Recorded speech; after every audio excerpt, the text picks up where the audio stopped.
নেপালের রাজনৈতিক ইতিহাসে লেখা হলো নতুন অধ্যায়। প্রেসিডেন্ট রামচন্দ্র পাউদেলের জারি করা অধ্যাদেশ এখন হাজার হাজার তরুণ জেনজি প্রজন্মকে দিচ্ছে ভোটের অধিকার।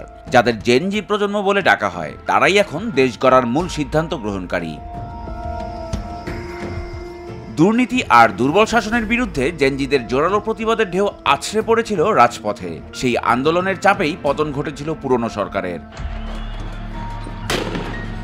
তৈরি হয় নতুন এক অন্তর্বর্তীকালীন সরকারের, কিন্তু নতুন সরকারও যখন নির্বাচনের তারিখ ঘোষণা করে, তখনও পুরনো এক আইন আটকে রেখেছিল হাজার হাজার তরুণকে।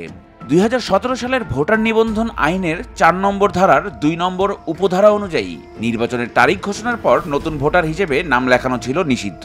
এতে জেনজি প্রজন্মের হাজার হাজার তরুণ তাদের প্রথম ভোটটি দেওয়ার সুযোগ থেকে বঞ্চিত হতো। কিন্তু 23শে সেপ্টেম্বরের এই অধ্যাদেশ বাতিল করল সেই বাধা। এখন নির্বাচনের তারিখ ঘোষণার পরেও তারা ভোটার তালিকায় নাম লেখাতে পারবে, অর্থাৎ নির্বাচন কমিশন কর্তৃক নির্ধারিত সময়ের মধ্যে ভোটার নিবন্ধন করা যাবে।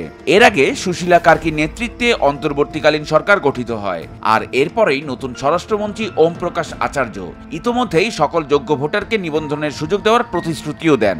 শুধু তাই নয়, প্রবাসী নেপালিদের ভোটের বিষয়টিও বিবেচনায় নেওয়া হচ্ছে বলে জানান তিনি।